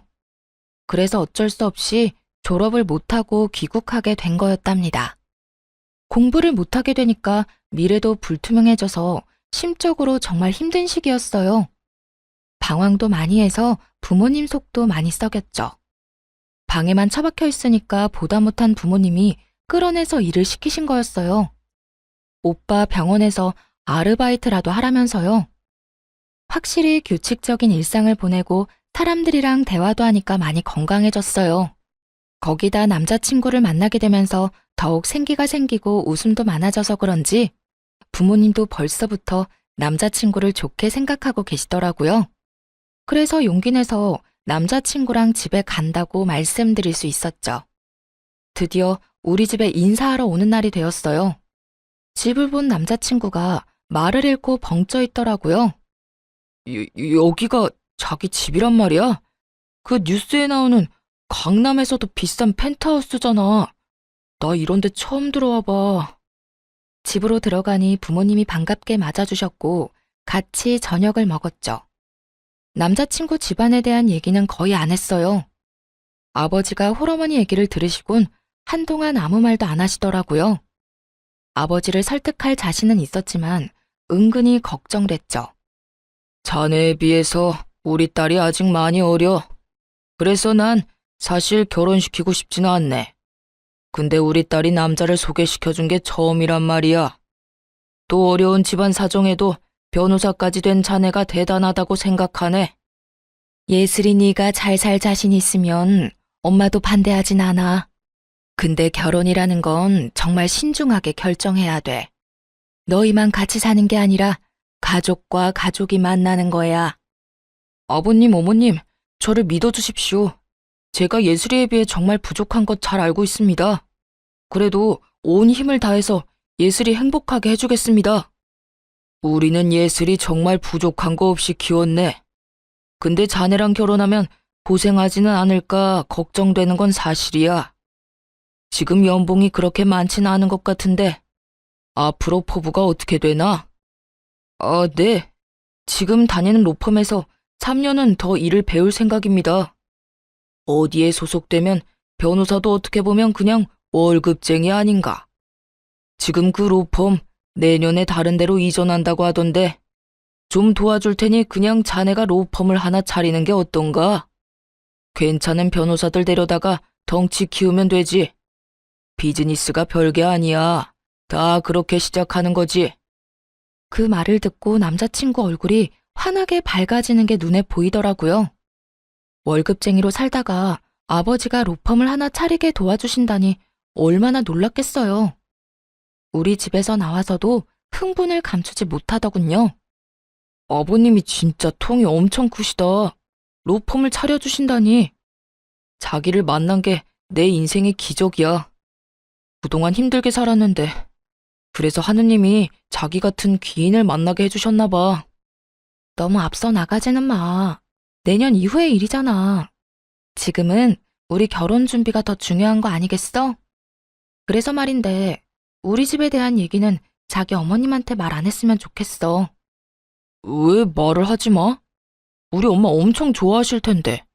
가뜩이나 자기 마음에 안 들어 하셨는데 완전히 좋은 기회잖아. 그래서 싫다는 거야. 내가 날라리 같다고 싫어하셨는데 우리 집 배경 때문에 태도 달라지는 거 싫어. 나 사실 지금껏 살면서 주위 친구들이나 지인들한테 그런 상처를 많이 받았어. 자기 어머님도 나를 있는 그대로 봐주셨으면 좋겠어. 자기가 그런 것처럼. 뭐 자기가 그렇게 하고 싶다면 말은 안 할게. 어차피 상견례하면 그때 아시게 되겠지. 그때까진 비밀로 할 테니까 우리 엄마랑 친해지는 노력 같이 해보자. 그렇게 몇 주일이 지났습니다. 그런데 어느 날 모르는 번호로 전화가 끊임없이 오더라고요. 전화를 받았더니 글쎄 남자친구 엄마였지 뭐예요. 내가 지금 집 주소 보낼 테니까 오늘 저녁에 집으로 좀 와라. 우리 형민이한테는 말하지 말고. 네? 오늘 저녁에요? 너무 갑작스러운데 주말에 오빠랑 같이 찾아뵈면 안 될까요? 아니 내가 오라면 오는 거지 뭔 말이 많아. 안 오면 네 손해니까 알아서 해. 다짜고짜 그렇게 차갑게 말하고는 끊어버리시더라고요. 그리고 바로 집 주소가 문자로 도착했어요. 정말 가야 하나 고민을 많이 했어요. 그래도 노력하는 게 맞는 것 같아서 일부러 백화점에서 과일 세트까지 사서 갔네요. 도착한 곳은 서울 변두리에 있는 작은 아파트 단지였어요. 주변에 산도 있어서 그런지 아늑해 보이더라고요.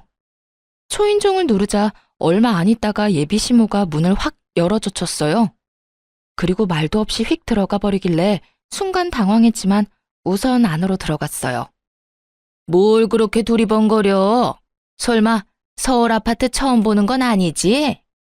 내가 관심이 없어서 형민이한테 물어보지도 않았는데 넌 어느 동네 사니? 혹시 어디 달동네 사는 건 아니지? 어머님, 저번부터 말씀드리려고 했는데 말씀이 좀 지나치신 것 같아요. 저를 마음에 안 들어 하시는 건 알겠는데 그래도 좀 예의를 갖춰주세요. 뭐라고? 어디 어린 게 어른 앞에서 눈 똑바로 뜨고 예의 타령이야? 넌 지금 예의가 있어? 하긴 가정교육이 중요한 건데 뭐 그런 환경에서 자랐으니 내가 기대를 하면 안 되지. 도대체 사람을 어떻게 생각하고 있는 건지 예비 시모의 태도에 기가 막히더라고요. 그래도 꾹 참고 과일 바구니를 내밀었는데 예비 시모가 혀를 쯧쯧 찼답니다. 너 병원 접수원이라고 하던데 돈이 썩어 나니?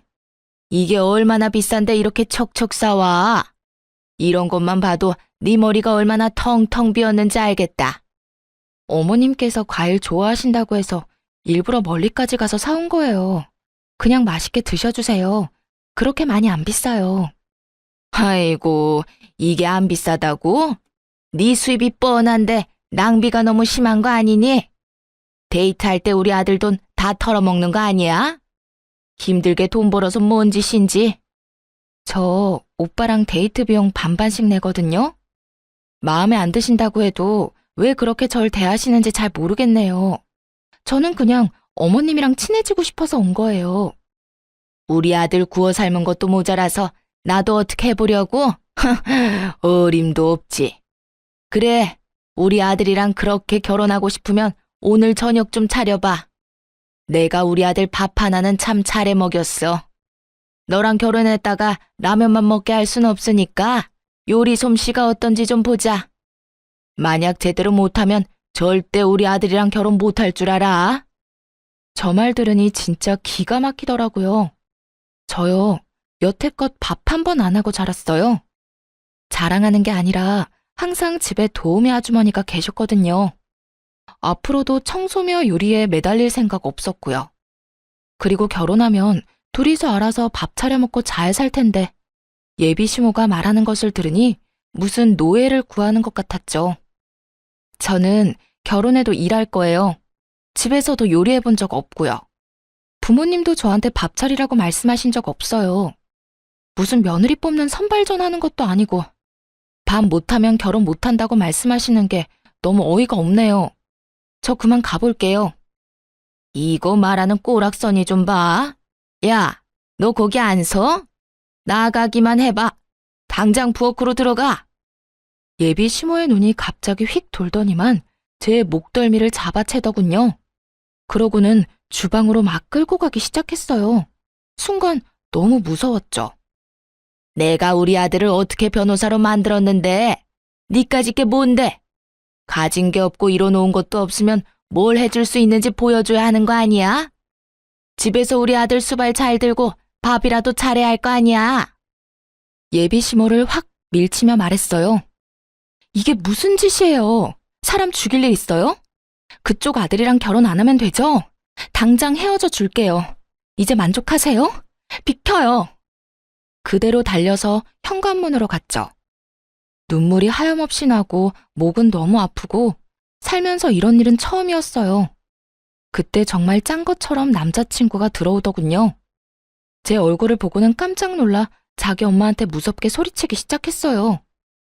이게 뭔 짓이에요? 내가 예슬이 부르거나 연락해서 이상한 짓 하지 말라고 했죠? 변호사가 뭐 그렇게 대단하다고 만나는 여자들마다 떼어놓으려고 난리냐고. 진짜 미쳤어요? 예, 난 다 너를 위해서 그러는 거지. 그깟 변호사라니? 네 얼굴에 네 직업이면 열쇠 3개는 기본으로 주는 여자도 만날 수 있단 말이야. 어디서 맨날 거지 같은 애들만 데려오니까 그러는 거 아니니? 그 말을 듣자 정신이 확 들더군요. 그동안 믿었던 남자친구한테도 배신감이 들었고요. 물론 저를 만나기 전에 다른 여자야 만났겠지만 그동안 그런 말 전혀 없었거든요. 저번에 그 선생이라는 계집애도 떨쳐내느라 얼마나 힘들었는데. 그런데 이번엔 이런 날라리 꽃뱀을 데려와? 자기야, 일단 나가자. 내가 다 설명할게. 소리치는 예비 시모를 뒤로 하고 겨우 나왔습니다. 남자친구의 차에서 진정될 때까지 멍하게 앉아 있었어요. 이런 일이 생기다니 진짜 꿈을 꾸는 것 같더라고요. 남자친구한테 가기 전에 미리 말을 해놔서 다행이지. 저 혼자였다면 더 못된 일도 당했을 것 아니겠어요? 엄마가 한 말은 너무 신경 쓰지 마. 내가 다 미안하다. 자기야, 이런 일로 나 버리는 거 아니지? 자기가 원하면 엄마랑 인연 끊고 살게. 진짜야. 나도 정말 지긋지긋해. 그래도 키워주신 엄만데 어떻게 천륜이 끊어지겠어. 나랑 인연을 끊는 게 훨씬 빠를 것 같은데. 그리고 다른 여자 얘기는 뭐야? 다 지나간 일이니까 굳이 말 안 한 거야. 예전에도 결혼할 여자가 있긴 했어. 근데 엄마가 하도 괴롭혀서 결국 헤어졌거든. 그럼 나한테 그 말도 했어야지. 그래야 자기 어머님이 어느 정도인지 알잖아. 난 오늘 일 너무 충격적이야. 내가 대신 이렇게 빌게. 진짜 미안해. 그래서 자기 집안에 대해서 미리 말하자고 한 거야. 그러면 엄마가 잘 대해주실 게 확실하고 결혼까지 아무 문제 없으니까. 그거야 자기한테 유리한 입장인 거고 내가 굳이 그렇게까지 하면서 결혼할 필요는 없는 것 같아. 우리 좀 생각할 시간을 갖자. 당분간 연락하지 마. 계속 붙잡는 남자친구를 밀어내고 얼른 제 차로 돌아가 버렸어요. 그런데 2주 정도 시간이 흘렀는데도 남자친구에게선 진짜 연락 한 통 없더라고요. 이렇게 끝내는 게 맞다고 수십 번 되뇌면서도 괘씸한 마음이 들었죠. 참 이상하게도 건물 안에서도 마주치질 않더군요. 그렇게 일주일이 더 지났는데 엘리베이터 앞에서 드디어 남자친구를 마주쳤어요. 그런데 정말 다른 사람처럼 너무나 초췌하게 변해 있는 게 아니겠어요? 그 사람이 저를 보며 힘없이 씩 웃자 저도 모르게 눈물이 왈칵 쏟아지더라고요. 결국 그날 저녁에 만나서 얘기를 하게 됐죠. 나 2주 동안 병가 내고 사무실 못 나갔어. 자기랑 못 만나니까 진짜 지옥 같더라고. 병가를 다 써서 결국 다시 출근하는데 이번에는 자기 마주칠까봐 너무 무섭고 어떻게 해야 될지도 모르겠고. 남자가 뭐 그렇게 용기가 없어? 그렇게 나랑 결혼하고 싶으면 어떻게든 잡든지 행동하는 걸 보여줘야지. 자기가 나한테 과분한 사람인 걸 아는데 염치 없이 어떻게 그래? 그런 수모를 겪게 하면서까지 잡을 수는 없지. 그 순간에 진짜 이 남자를 사랑한다는 걸 느꼈던 것 같아요. 지금 생각하면 참 바보 같지만요. 어쨌든 사람 마음이 그렇게 무 자르듯이 잘리는 게 아니니까요. 사실 자기한테 말을 안 했는데 우리 엄마 때문에 너무 힘들었거든. 여기 빌딩 앞에서 자기 처음 봤던 날에 엄마가 무슨 짓을 했는 줄 알아? 당장 헤어지라고 난리치면서 수면제 털어먹는 신용까지 했어. 진짜야? 자기 어머님 진짜 대단하다. 아들 인생인데 도대체 왜 그렇게 집착하시는 거야? 아, 참 웃긴 게 뭔지 알아? 그게 처음도 아니라는 거야. 전에는 응급실 가서 쉬하고 난리도 아니었어. 근데 의사가 나한테 조용히 그러더라. 수면제가 아니라 비타민이었다고. 그래서 이젠 어머니가 그런 쇼를 해도 아무렇지도 않더라고. 사실 약이 아니라 비타민인 거 다 아니까. 미안하지만 그 말을 들으니까 난 더 이 결혼에 자신이 없어졌어. 어떻게 평생 자기 어머님을 견디면서 살겠어? 나랑 결혼하고 싶으면 자기가 확실히 해줘. 우리 집 얘기 안 하고 결혼 승낙 받아내. 그리고 절대 우리 결혼 생활에 터치 안 하시겠다고 확답 받아줘. 억지스러워 보여도 그게 내 조건이야. 그게 안 되면 앞으로 나한테 더한 요구도 할 뿐인 것 같아. 그러자 남자친구가 갑자기 무릎을 꿇더니 펑펑 울기 시작하더라고요. 내 평생 자기만큼 사랑한 여자는 없어. 자기를 지키기 위해서라면 뭐든지 할 거야. 어떻게든 엄마가 우리 일에 더 이상 참견 못하게 내가 확실히 정리할게. 나 조금만 기다려줘. 우리 안 헤어지는 거 맞지? 남자친구가 울면서 사정을 하기도 했고 저도 사랑하는 마음이 컸기에 우선은 일을 해결할 때까지 지켜보기로 했죠. 다시 만나니까 제 마음도 안정되는 게 느껴졌답니다. 그래도 사랑이 있으니 힘든 난관을 견딜 수 있을 거라는 순수한 믿음이 있었죠. 며칠 뒤 그 일이 있기 전까지는 말이죠. 병원에서 일하고 있는데 낯익은 여자가 저를 째려보며 들어오는 거예요. 눈을 다시 비비고 볼 정도로 이 상황이 믿기지가 않았어요. 맞아요. 남자친구의 어머니였어요. 그대로 얼어붙어서 예비 시모가 다가오는 걸 바라보고 있었죠. 예, 너 내가 좋게 해결하려고 했는데 가만히를 안 있는구나. 진짜 우리 아들하고 결혼을 한다. 이 말이지 감히. 예비 시모는 그 큰 병원에서 수십 명의 환자들에게 들으라는 듯 소리쳤어요. 놀라서 제 옆으로 다가온 다른 직원들이 예비 시모를 말리기 시작했죠. 무슨 일인지는 몰라도 나가주세요. 여기 지금 영업하고 있는데 뭐 하시는 거예요? 내가 여기 왜 왔는지는 저 맹랑한 계집애한테 물어봐. 화병이 나서 지금 쓰러져 죽을 판이야. 어디서 꽃뱀 주제에 우리 아들을 넘봐? 여기 있는 사람들한테 한번 다 말해볼까? 누구 편을 드는지. 지금 여기 사람들 많으니까 나가서 얘기하세요. 아무리 그래도 일하는 직장에 오셔서 지금 뭐 하시는 거예요? 이까지 접수대에서 일하는 주제에 뭔 대단한 거 한다고. 너 대학이나 제대로 나왔어? 너 같은 애들 뻔하지. 반반한 얼굴 하나 믿고 잘난 남자 꼬시려고 하는 거 내가 모를 것 같아? 너 당장 우리 아들한테서 떨어져. 그 확답 받을 때까진 난 절대 여기서 안 나간다. 그러고는 예비 시모가 갑자기 정수기 쪽으로 가더니 컵에 찬물을 담기 시작했어요. 하도 열을 내더니 물 마시려는가 보다 하는 찰나에 그걸 저한테 확 뿌린 거 있죠. 그 많은 사람 앞에서 물까지 뒤집었으니 정말 너무 화가 나고 견딜 수가 없더군요. 사람들이 수군대는 소리가 들려왔어요. 이에 질세라 탕비실로 가서 큰 물통에 물을 한가득 떠 예비 시모한테 확 뿌렸죠. 나 절대 당신 아들이랑 결혼 안 해. 걱정 붙들어 매세요. 나중에 절대 후회하지 말고 나한테 구질구질하게 매달리지 말아요. 알았어요?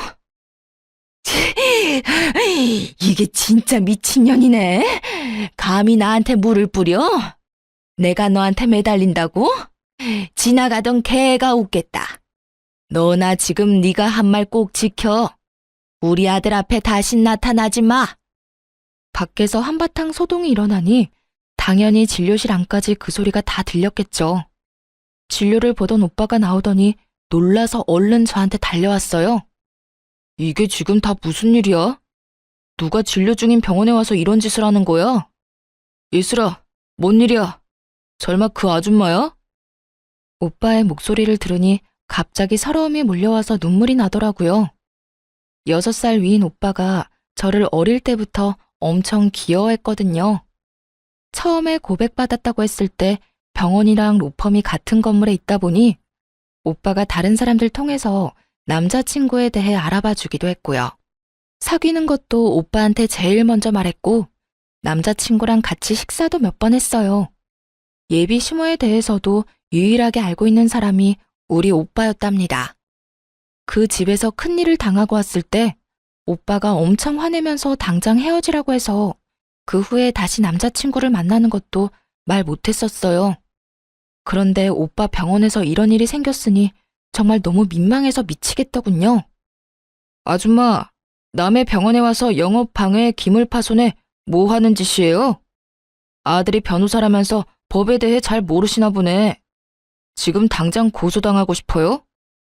네? 아니, 그게 아니고 여기서 일하는 직원이 꽃뱀이라고요. 그거 알고 있어요? 얘 당장 잘라요. 병원 이미지 나빠진다고. 뭔 말도 안 되는 소리를 하고 있어요. 그쪽이 여기서 물 뿌리고 난리쳐서 고소할 거라는데 우리 예슬이한테 한 짓도 명예훼손 처리할 거니까 당신 아들한테 잘해보라고 해요. 아니, 우리 아들 얘기가 왜 나와요? 그리고 우리 아들이 변호사인 건 의사 선생님이 어떻게 알아요? 아줌마, 얘가 내 하나밖에 없는 동생이에요. 알았어요? 그쪽 아들도 내가 몇 번 만났고 아줌마가 한 폐악질도 다 들어서 알고 있다고. 아주 간신히 참고 있는데 사람 열받게 하시네. 당장 여기서 안 나가요? 아이, 말도 안 돼. 얘가 친동생이라고요? 그럼 왜 말을 미리 안 했어? 오빠가 의사면 집에 돈 좀 있을 거 아니야? 미리 말했으면 내가 이렇게까진 안 했지. 그쪽이 이렇게 나올까봐 말 안 한 거예요. 아줌마, 내가 아까 말했죠? 나한테 매달리거나 후회하지 말라고. 그리고 하나 더 말해줄까요? 이 빌딩 우리 아빠 거예요.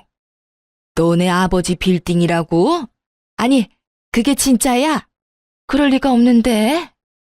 너 우리 아들이랑 결혼하려고 지금 의사 가운 입힌 사기꾼 앞세워서 쇼하는 거지? 생각하는 거 하고는. 아줌마, 아침 드라마 작작 봐요. 정확히 말해주면 이 빌딩 이제 우리 예슬이 거예요. 얼마 전에 증여해 주셨거든. 부모님이랑 내가 얼마나 애지중지하는데 아줌마가 뭔데 내 동생한테 몹쓸 짓을 해? 아, 진짜 안 되겠다. 너 오빠한테는 헤어졌다고 했잖아. 오빠가 한숨 쉬며 어디론가 전화를 걸었어요. 상대가 누구인지는 안 봐도 바로 알 수 있었죠. 5분도 안 돼서 사색이 된 남자친구가 뛰어왔는지 숨을 몰아쉬며 들어왔거든요. 남자친구는 자기 엄마 모습을 보고는 울상을 지었어요. 내가 제발 가만히 있으라고 했죠. 도대체 엄마가 뭔데 내 인생에 이래라 저래라 하냐고요. 내가 엄마 때문에 얼마나 불행한지 알아요? 도대체 어디까지 나를 끌어내릴 거냐고. 남자친구 엄마는 그 절규를 듣고 그제야 느낀 모양이었어요. 뭔가 상황이 심상치 않게 돌아간다는 것을요. 남자친구가 무릎을 꿇은 채 제 바지를 잡고 매달리며 울기 시작했어요. 그 모습을 보고 가슴이 아팠지만 이미 우리 관계는 돌이킬 수 없었죠. 자기한테 나쁜 감정은 없지만 우리는 결혼할 수 없을 것 같아. 이제 헤어지자. 나는 당신 어머님이랑 한 가족이 돼서 살 수가 없어. 제발 여기서 나가줘. 예슬아, 제발 나한테 한 번만 더 기회를 줘. 난 진짜 너를 사랑한다고. 얘 형민아, 너는 변호사가 이렇게 채통 없이 울면 어떡하니? 얼른 일어나. 근데 얘가 진짜 이 건물주 딸은 맞는 거니? 이제 와서 그게 중요해요? 나 예슬이랑 헤어지면 엄마랑도 연 끊고 살 거예요. 알았어요? 이제야 상황 파악이 됐는지 남자친구 엄마가 부드러운 목소리로 말하더군요. 예, 아가야. 내가 우리 아들을 생각하는 마음에 큰 실수를 한 것 같다. 우리 좀 진정이 되면 다시 얘기하자. 일하는 데 와서 미안하다. 오늘 이후로 다신 아줌마랑 마주칠 일 없을 거예요. 상황 다 알았으니까 이제 그만 가주세요. 지금 안 나가면 진짜 경찰 부릅니다. 강 과장님, 빨리 처리 좀 부탁드릴게요. 얼른 정리하고 정상 진료합시다. 원무과 과장님이 남자친구와 남자친구 엄마를 억지로 끌고 병원 밖으로 나갔어요.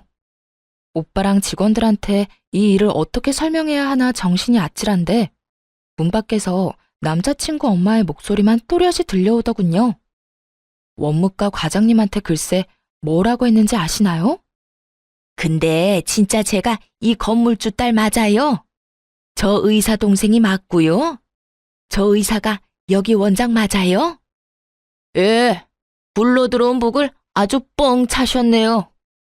그 말을 들은 남자친구 엄마가 벙찐 채 이쪽을 바라보는데 얼굴이 점점 흑색으로 변하는 게 보이더라고요. 눈도 마주치기 싫어서 얼른 탕비실로 들어가 버렸어요.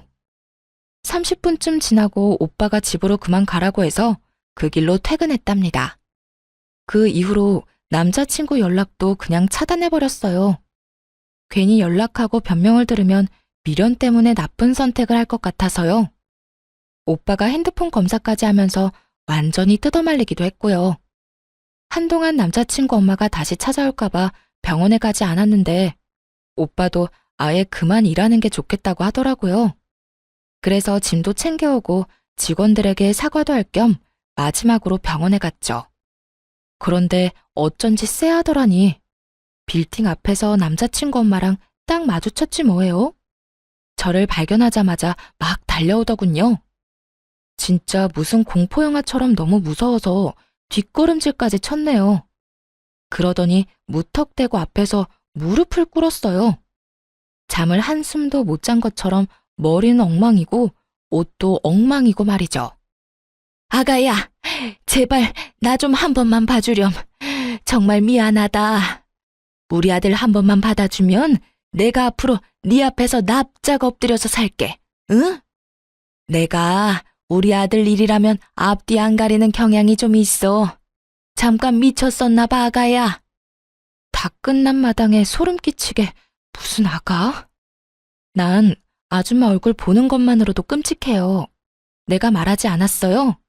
그쪽 아들이랑 다신 안 만날 거고 결혼도 안 할 거니까 나 찾아오지 말라고요. 그날 이후로 형민이가 짐 싸서 나가버렸어. 나한테 전화 한 통도 없고 그래서 잠도 못 자고 너한테 용서를 빌려고 매일 여기서 너만 기다렸단다, 아가야. 그 말이 더 소름 끼치네요. 나 다신 여기 안 올 거니까 앞으로 찾아오지 마요. 그리고 이제 다 끝난 사이지만 당신 아들은 당신 소유물이 아니에요. 아들 인생 망치지 말고 적당히 해요. 계속 따라오며 미안하다고 오는 그 여자를 떼어내느라 진짜 곤혹스러웠어요. 결국 빌딩 경비원분들한테 부탁해서야 겨우 쫓아버릴 수 있었죠. 그렇게 그 아줌마와의 악연은 다행히 끝낼 수가 있었어요. 전 남자친구와는 그 후 3개월 뒤에 한 번 만난 걸로 인연을 마무리했고요. 지금도 그 사람을 생각하면 마음 한편이 아려요. 차라리 절대 못 헤어진다고 악이라도 썼다면 정이 더 떨어졌을 텐데 그 사람은 제가 연락할 때까지 한 번도 연락하지 않더라고요. 오빠를 통해 그 사람이 로펌을 그만뒀다는 사실을 알게 됐지만 연락하진 않았어요.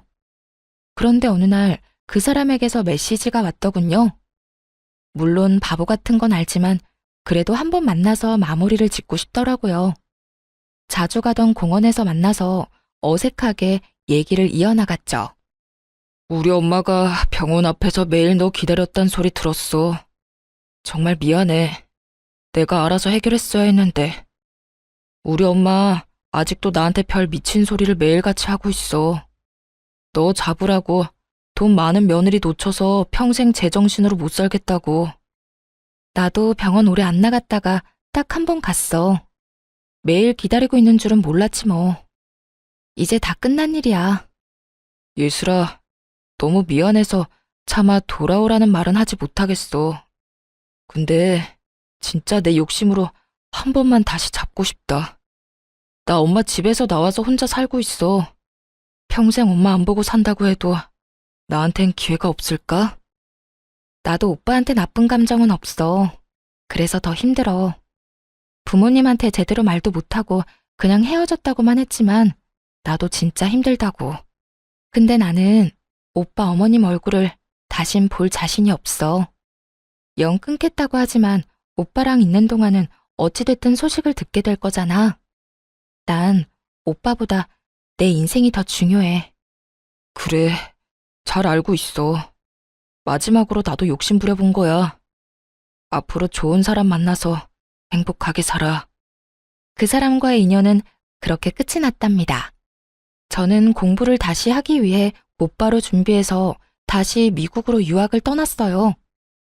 지금은 미국에서 생활 중인데 저녁에 이곳의 사연을 종종 듣고 있죠. 한국을 향한 향수를 달랠 수 있어서 참 좋아요. 가끔 오빠와 통화를 하는데 놀라운 소식이 뭔지 아세요?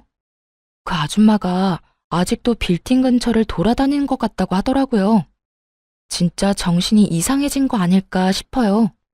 하긴 그렇게 돈 많은 집 며느리 찾으려고 난리치다가 자기 때문에 놓쳐버렸으니 저 같아도 속 쓰려서 제대로 못 살 것 같네요. 상처도 많이 받고 이상한 일을 겪은 터라 앞으로 결혼할 수 있을지 모르겠지만 지금은 우선 공부를 잘 끝내는 걸 목표로 지내고 있어요. 제가 타지에서 잘 살아갈 수 있도록 듣고 계신 분들이 힘을 주셨으면 좋겠습니다. 이야기 들어주셔서 감사드리고 좋은 날만 가득하시길 바랄게요.